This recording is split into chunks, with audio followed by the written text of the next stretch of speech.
Hello and welcome to a new episode of Böll Talks, Dialogues and Insight from Southeast Asia, curated by the Heinrich-Böll-Stiftung. I'm Franzi, your host, and in this video series, we will bring together voices and perspectives from across the Southeast Asian region, those who are working toward a more sustainable, just, and inclusive future. We explore ideas that connect people and the Southeast Asia region, from climate resilience to green innovation, from ecological wisdom to sustainability, from gender equity to democracy and human rights. Each conversation is an invitation to reflect on where we are, what is changing, and how we can move forward together. In this new episode, I'm talking to Dr. Yulius Purwadi Hermawan, or Mas Pur, from the Faculty of Social and Political Sciences, Parahyangan Catholic University, Bandung, Indonesia, about his recent paper that he wrote together with Miss Nazwa and Syanne Averina Teja, entitled Creative Vision or Concrete Action, Reflection on Social Justice in Southeast Asia. Hello, Dr. Purwadi. How are you? Rika, I'm good. Thank you very much for the invitations. Yeah. We are here to talk about your recent paper, and it covers a lot of aspects and nicely cover many countries in Southeast Asia as well, the recent situation. The idea of this discussion is not to give out too much, but also to tell our audiences that this paper, you can learn a lot and a lot of concrete recommendation also for us in Southeast Asia. Can you introduce yourself, your position, your background, and what first motivated you to work on social justice and international development cooperation? We know that you are someone who's been very active in G20, T20. So maybe could you tell us in the past, like why you decided to study about this topic? Yes, thank you very much for this invitation. It will be very great for me. I feel honored to talk to Böll Talks. I'm Yulius, but you may call me Pur or Mas Pur, as my student used to call Mas Pur. Mas means brother, Pur is second name or the middle name. So literally means brother Pur. I am lecturer at study program of international relations at Parahyangan Catholic University, and at the moment I am also head of the Parahyangan Center for International Studies. Parahyangan Center for International Studies is academic and research think tank in our university. In Indonesia, our lecturers have three main responsibilities.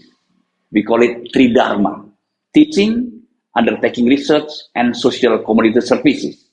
So working on social justice is actually part of my responsibility as a lecturer, conducting community services.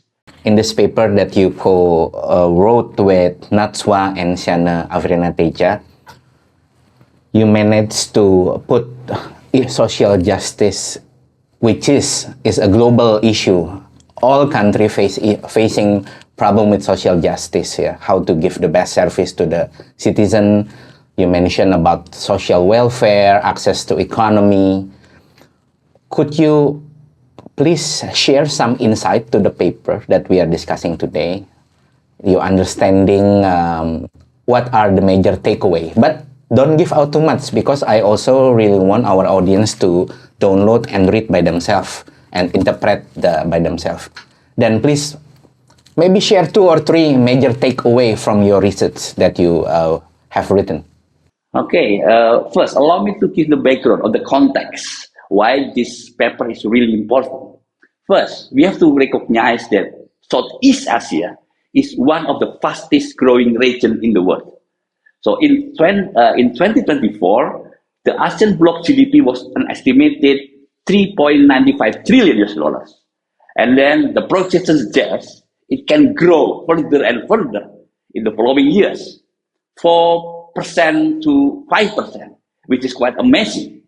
So having this high GDP ASEAN is the fourth largest economic bloc globally, following the US, China, and Germany.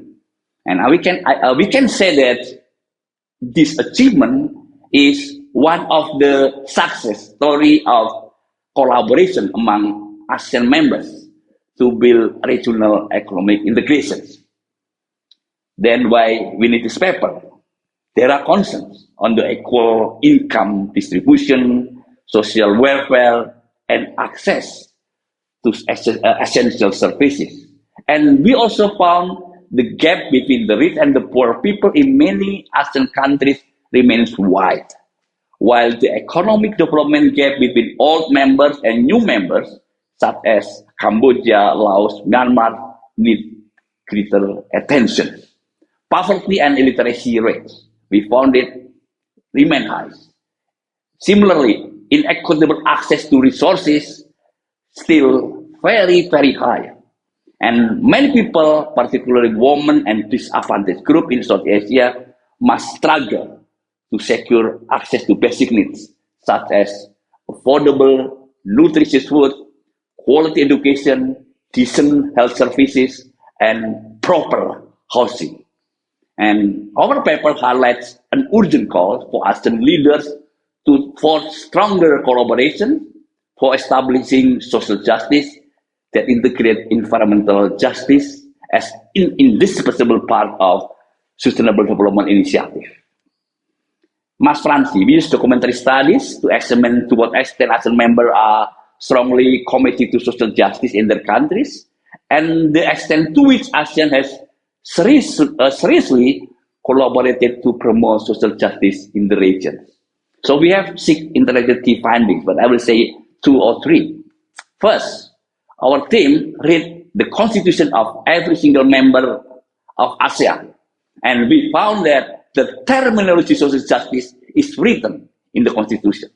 So it reflects the dream of the founding fathers to establish social justice. Second, our team also read through all ASEAN declarations, and we found that ASEAN is proven evidently to be very creative and productive in formulating its vision regarding, at least in normative themes, social justice in the region. But unfortunately, our team also found the data on the real condition of social justice in ASEAN member states. The issues of social justice and environmental justice remain fall far short behind the target.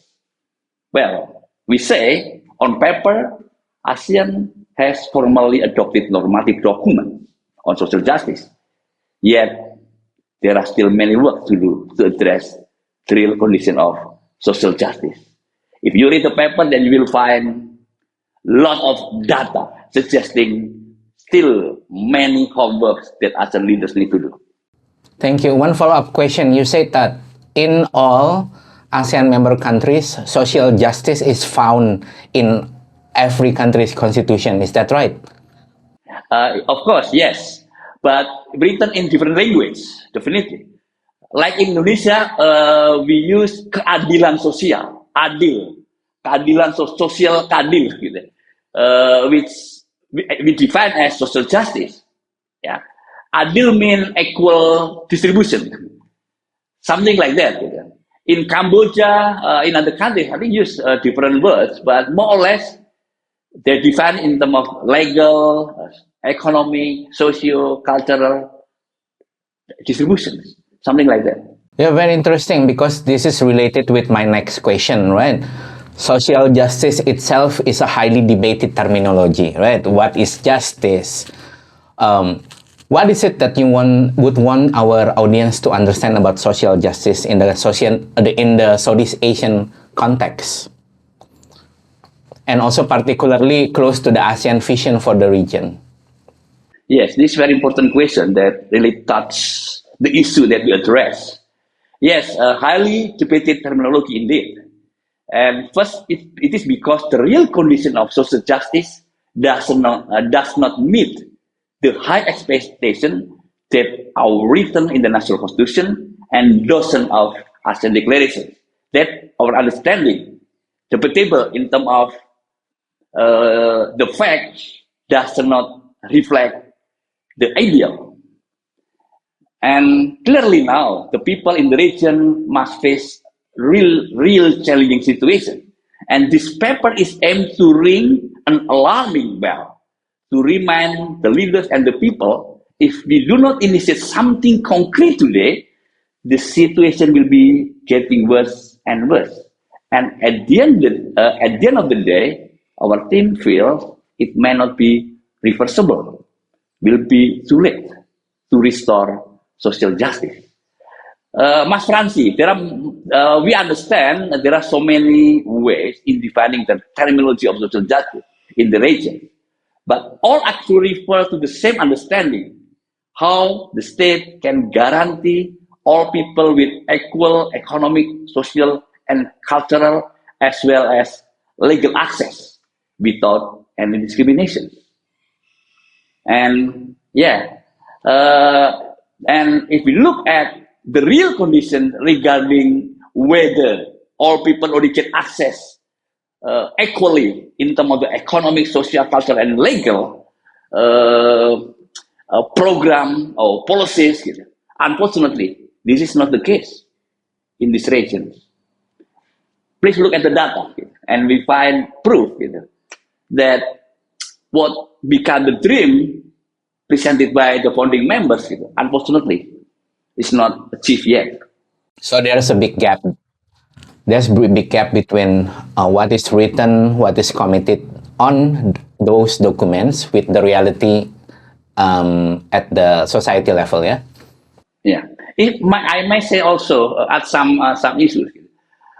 In this perspective, our paper also highlights the importance for integrating environmental justice as indispensable part of sustainable development initiative. It was something that the founding father of the nation might not be thinking the important, because the situation at the time was different, totally from the situation of today. So we argue that initiatives for promoting social justice shall be embedded with concrete actions to promote environmental justice. So we are saying that having equal access to clean water, healthy air, and environment, for instance, are similarly as important as having equal access to education, health services, affordable nutritious foods, and comfortable housing. The context, the historical context is different from the past and at the recent moments, yeah? So your team, also on your paper, you believe that social justice must intertwine, like combine with environmental justice, right? When we are facing the challenges of climate change, all this environmental degradation, pollution, all the environmental problem, yeah? Then you believe that in order to get social justice, also you need to pay attention to environmental justice. And you think ASEAN is going towards that way, yeah? Indeed. It was something that maybe our founding fathers of the nation didn't recognize, because it's not, at the time, climate change was not quite a big issue. But today, look, pollution is everywhere. Definitely clean water, clean air is very important for the people. Similarly, clean water, the same. As important as food, definitely. And also disaster, either natural or man-made disaster, yeah, is everywhere in our region. And we also highlight in our paper, it's like 5 times a day, ASEAN member states are facing the disaster, small or big, from the flooding, the wind, and then the volcano eruptions, and so many things. Our region is very unique, you know. We have an experience internal struggles within the region, and also we experienced colonialism in the past. In your view, how have these historical experiences shaped today's uneven progress on social justice across Southeast Asia? Is there a link between our colonial history in the region with the situation of social justice at the moment? Yes, thank you for the question. And that's also a question from many people who always blame the colonial heritage is one of the factors which become a serious challenge for the development in this region. First, I have to say, yes, maybe in some part, in some respect, there is kind of influence of the historical past, living under a pressure of colonialism. Yes, most nations in the regions have historical experience in living under colonialism, and our grandfather had to face very hard situation living under unequal treatment by foreigners who control their land. And there was no such thing as meaningful social justice, as the nation's resources were exploited by the foreigners to enrich their countries. And then only through struggle for independence, eventually our founding fathers of the nation declared national independence. Interestingly, social justice became common terminology to motivate the people and to build the nation and then promote collaboration in national development. Your question is how this historical experience shaped uneven progress on social justice in this region today. And many people in this region talk about colonial mentality that continue to exist in the mindset of the people in the region. Colonial mentality is the internalized belief that the culture, values, and norms of a colonizing power are superior to our own ethnic or cultural identity. So this leads to feeling of ethnic or cultural inferiority. And also the mindset. The mindset was very much affected by kind of colonial mentality. I'm myself, honestly, Mas Franzi, not so sure whether this kind of mindset is the key factor that affect the very little progress on social justice in this region. My big concern is more on the issue of rampant corruption, actually, which were committed by selfish political leaders. You know, everybody knows. They have already enough financial resources, but never feel enough to exploit the state resources. Sadly, here in Indonesia, I can tell you, two former ministers of social affairs took some proportion of the cash social assistance provided as social protection to support for the poor people. You know, even the cash, the petty cash provided for the poor people is corrupted by the minister.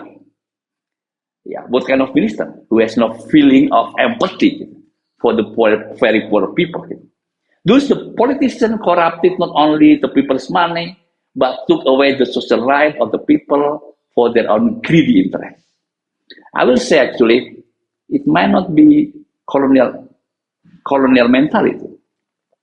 The enemy of the state is no longer the colonials coming from abroad and also the heritage of having colonial mentality, but our own leaders who were born here as fellow citizens and then act like foreign colonials. Sorry to say that. This is very interesting. Then I think this is also an invitation to reflect. If you are working in a public service, you have power, you have mandate, then please reflect. Don't think that you are a colonial master. You exploit the resources from the citizen, yeah. And this is, I think, like what you just said, is not only happening in Indonesia, also maybe in other Southeast Asian countries like Philippines, and other. The issue of corruption, the issue of nepotism could be then the biggest barrier for social justice. Related with that, the terminology might be a patron-client relationship, which is more or less related with colonial mentality. So the political leaders usually patron for their followers, and they have to keep the mentality, the support, the loyalty of the followers, and what they have to do, of course, providing money or other projects or whatsoever and so on. So the political leaders are very happy and enjoy support from the followers. And then, unfortunately, the followers have to depend on, the rewards provided by the leaders. So maybe in some part I will agree, colonial mentality is still here in the mind of followers. And then they pay the loyalty in return of the money they got. Let's move to the regional level. In your paper, you mentioned that ASEAN, the institution, has produced many declarations on social and environmental justice. But why do you think the gap between the two, as well as between the rhetoric and real impact, remains so wide across the region? What has been missing in the definitions written in the declaration is correlation of social justice with environmental justice and sustainability. That's the first thing. What we found from the document of declarations. So the gap is between first how the ASEAN as institution or members of ASEAN individually promote first social justice, and another side is promote environmental justice. We have separate documents on social justice and environmental justice. Yes, definition of social justice in most ASEAN countries, in our perspective, based on our readings on the declaration, do not explicitly recognize the intersection of social justice and environmental justice, and that's part of the reason that we need to highlight. If we would like to promote environmental justice, then you have to include it in commitment on promoting social justice. Yes, the gap is still very wide, definitely. Our paper suggests the data. Wide in terms of new and old members, excluding Vietnam. I think Vietnam performed much better in terms of economic development, including closing the gap between the poor and the rich people within the country, closing the gap between Vietnam and old members, including Indonesia, Malaysia, Thailand, Brunei, and of course the Philippines. But unfortunately, the three countries, Cambodia, Laos, Myanmar, still lag behind. It represents some weaknesses of ASEAN, which is state-centric, very much state-centric. The declaration was announced at the summit when all 10 leaders came together and then signed, and then the document was declared. But then, after that, it would be responsibility of every member of ASEAN to do their job, to promote social justice in their home and in their own countries. Unfortunately, it's like ASEAN has no responsibility institutionally to come and work in Cambodia, Laos, and Myanmar. Yes. So what we are suggesting actually to close the gap, of the development between old and new members is how to have more kind of supranational institutions which can act as representative of ASEAN in these three countries. Something like that. They should have authority, and of course, they need to have resources to do a concrete job. So that's our concerns about the gap between new and old members. If we talk about the gap within member of ASEAN, let be responsibility of every single member. It's okay. Suppose in Indonesia, there is a gap between eastern and western part of Indonesia. Of course, Indonesia has competence to address that issue. Similarly, Malaysia, Thailand, Brunei, and Philippines, they may have it. What ASEAN can do is knowledge sharing, how they work domestically to promote social justice in different parts of their countries. But when we come to address the issue of social justice in these three countries, then ASEAN really need to establish kind of a commission or special commission on social justice. Of course, you might skeptical with these ideas, but ASEAN already established for quite a while since 1967, and definitely we need innovative way to promote social justice across the regions, not only within a single country, but of course definitely across the region. Thank you. This is very interesting. Also reminds me what the European Union is doing, right, with the different agency. Let us move to the next question, Mas Pur. You mentioned, your team mentioned that ASEAN Vision 2025, yeah, is already declared. And what about social justice again? Could you give some example on how this ASEAN Vision 2025 can be translated into action? Of course, we first have to recognize there is something that leaders already try to promote, collaboration among universities. That's a good step. Student mobility should be facilitated from Indonesia, Thailand, Myanmar, and other countries. That's the good thing. Yeah. So this is very important to guarantee equal access to education. So that's something concrete, and I guess we need to continue with it. And then cooperation on helping micro, small, and medium enterprises. There is initiative already, but there need to be acceleration. So small and medium enterprises in Indonesia can have access to the market in Malaysia, in Thailand, of course, including in Cambodia, Laos, and Myanmar, and the Philippines as well.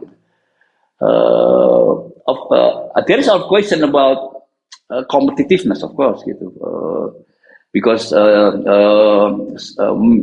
micro, small, and medium enterprises in Indonesia might produce a better and good quality products compared to Myanmar or Laos or Cambodia.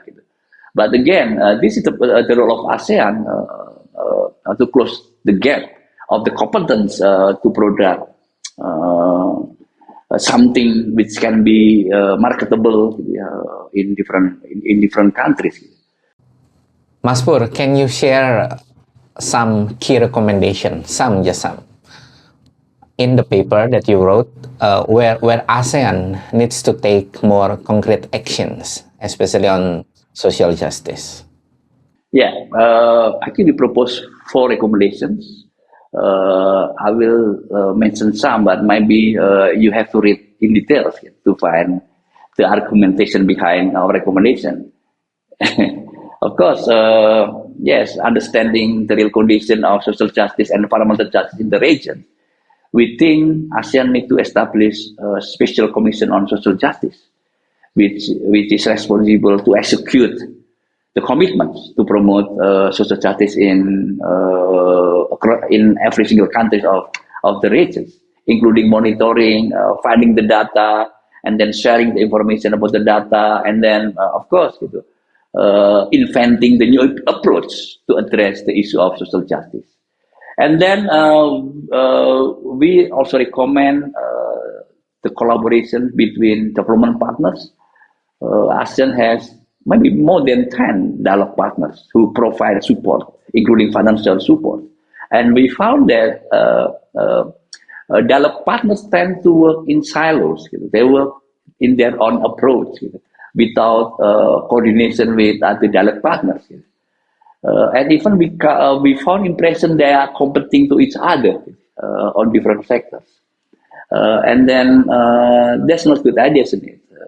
If they can collaborate and then share the best practices and also the best practices in delivering the support for ASEAN, then support from the dialogue partner will be much more effective and efficient.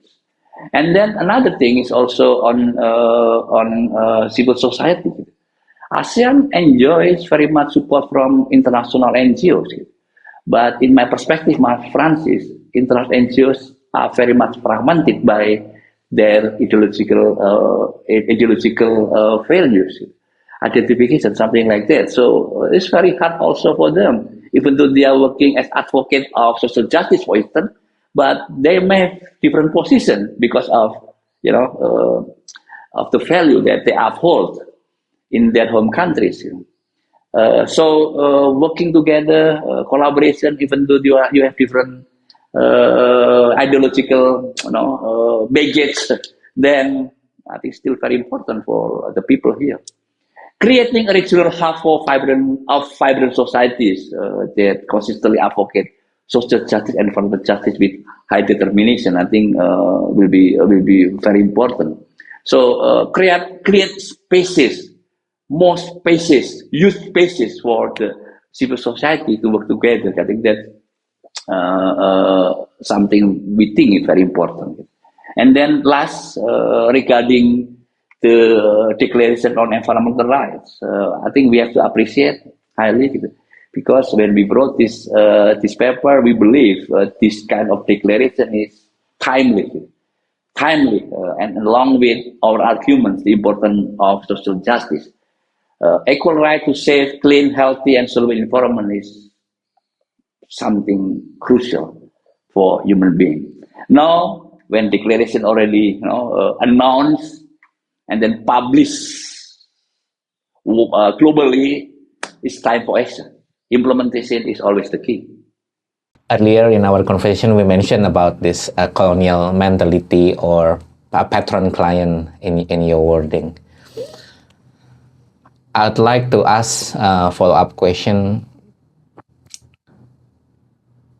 Civil society has been playing a key role in pushing for accountability, right? Because we had the talk that corruption, all this patron-client mode is one of the biggest barrier in accessing social justice in the region. But also, you see, your recommendation is that we need more spaces for civil society. But as you might know, the democratic spaces in Southeast Asia is shrinking. A lot of democratic backsliding happening, in all the member countries. Then in your view, what does this mean for the communities fighting for their rights, especially to social justice, when the civic spaces is closing, is shrinking? Of course, I agree with that, definitely. The political spaces, freedom of expressions is really shrinking here in Indonesia, but we also found the same cases in Malaysia and the Philippines, and in some respect also in Thailand, I believe. And yes, as an observer, political observer, I'm very skeptical, actually, very pessimistic. But as an academic, you cannot be overly pessimistic. Then there is no room for finding new approach, new idealism in front of your students. Of course, you have to encourage your students to find the solutions, even though very little prospect if the solution is implemented. But again, this is a really difficult situation in Indonesia and other ASEAN members, I can tell you honestly. And I think we have to struggle for maintaining social spaces. And that's the power or the strength point of civil society. Social spaces is still there. Helping the people living under poverty, extreme poverty. That's what I call it social spaces. So civil society, let them work effectively in this kind of area, and then helping the small and medium enterprises still, these social spaces that shall not be shrinking, despite of shrinking of the political spaces. To sphere of context, we can distinguish that issue. So when I'm talking about hub of vibrant societies in ASEAN at the regional level, means maintaining social spaces rather than political spaces. Thank you, Mas Pur, Dr. Yulius Purwadi. We've talked about your personal experience involving social justice work in Aceh. We went to definition. We went about the patron-client, our colonial history, and also the gap between ASEAN creative vision and the concrete action on the field. We talk about ASEAN Vision 2025 and share some of your recommendation in the paper. And for our audience, I would really recommend you to download this paper written by Dr. Yulius Purwadi Hermawan, Mas Pur, Nazwa, and Syanne, Averina, Teja. Then you will get more picture about the reflection on social justice in Southeast Asia. Mas Pur, thank you very much for today, speaking to us and sharing your valuable insight with our audience. Thank you very much. Thank you very much. Yes, terima kasih. And our audience, stay tuned for the next episode of Böll Talks, dialogues and insight from Southeast Asia, where we continue exploring the ideas, people, and stories driving changes across Southeast Asia.